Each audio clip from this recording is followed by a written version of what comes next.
What's up everybody, and welcome back to another video. And this is the start of a 4-part series where I'm going to be showing you guys how to make a bass house track from start to finish, all the way from building the track up from the ground right to the mixing and mastering stage. Doing these videos not only to show you guys how to build tracks from start to finish, but also because the 3 tracks I'm going to be showing you over the next few weeks. This one's bass house, the next one's future bounce, and the one after that will be G house. And these are actually part of a uni project that I've got running over the next 6 weeks, where I'm building up 3 tracks right from start to finish, designing some artwork for them and releasing them out on Spotify and all the other major streaming platforms. So I thought this was a really good way to document how I actually go about this whole process, and also bringing you guys some value, and hopefully you can learn something from it. Before we get into it, I got to get you guys to do a couple of things. Firstly, smash that subscribe button and give the video a like. And then let me know in the comments what sort of stuff you want to see next. Let's get into it. So I've actually already got the drop laid out. I'm just going to be running you through how I actually built it up from the ground, where I started, what I did, how I designed the sounds, and all that sort of stuff. So first off, we're just going to go over the drums. Now we've got the kick, which is actually just out of a Mysteria pack.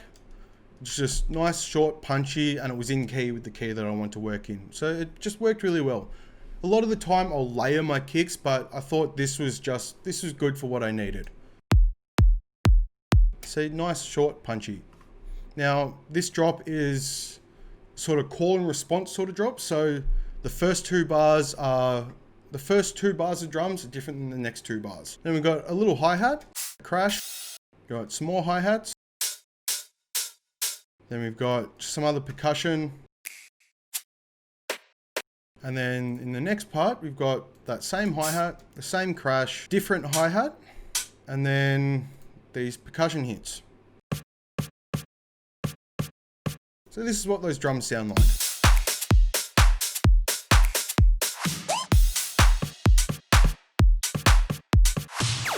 Then after that, we're just adding some little fills. We've got this snare, got this fill which just came out of a sample pack and I just pitched down to get it in key. Got this brass hit, another brass hit out of a Mysteria pack, and then like a vocal hit which came out of a Cashmere pack. And then all together, they just create up this first stab on the first beat. And so that is basically all the drums, and this is what they sound like.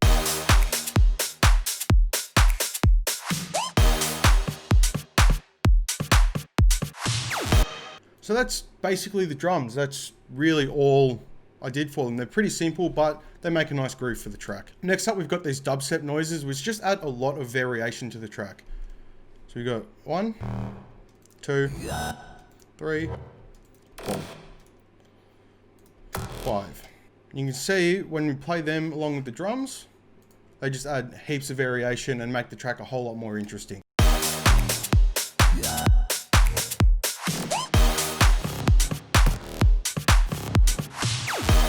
And then that is basically it for those drums and the dubstep noises. Next off, we went with the first bass lead. So this bass is actually made up of 4 different sounds for just the lead part and then a sub bass. This first one is a serum patch with an EQ8, an overdrive, an OTT, and a compressor.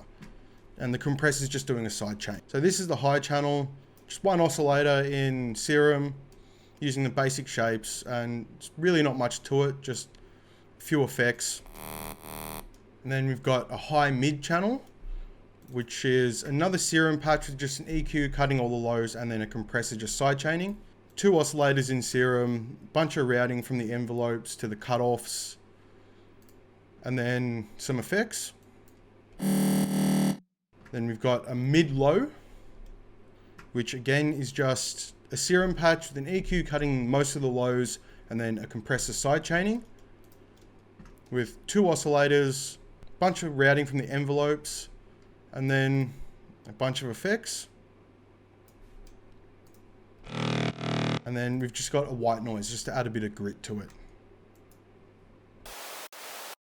which is just made in Spire. And making white noise in Spire is super easy. Just come into here, click noise, and then just turn it up a couple octaves. And then the sub is just a serum preset with a side chain on it. Usually I would make my own sub, but this one just worked really well. You can tell it's just a really deep sub. There's not really any distortion or anything on it, and it came out of Spin and Bass House Serum Pack. And then we've got another little sub hit, which is again just a serum patch Not really anything to it. It's just a sine wave, few routing to the cutoff. It's just a really punchy sub hit.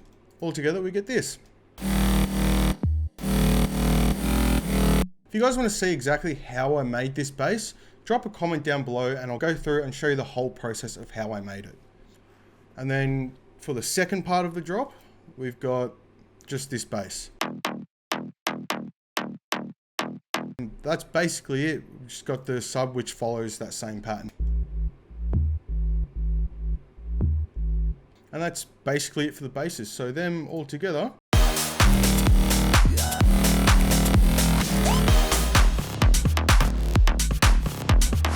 You can see this second part isn't really too interesting. It's not really much to it, but once we add in this lead, which is it's just a serum preset. It's just got an EQ, cutting all the lows, and then a compressor sidechaining with a really heavy sidechain on it. And it's not really chords, it's just notes laid on top of each other, which I guess is chords, but they're not chords in the traditional sense. So in the second part of the drop, we just got a few extra bits of percussion, some hi-hats and whatnot, and some crashes. And then I just added in a few of these percussion hits. And then in the response part, it just jumps up an octave and plays that same pattern that it did in the first part. So that's basically how I went about building this bass house drop from start to finish. If you guys want to know exactly how I made some of these sounds, drop some comments down below. Let me know what you want to know how to make, and I'll do those videos for you guys. And make sure you smash that subscribe button so in a couple of days you guys can see exactly how I make the intro, build up, and breakdown.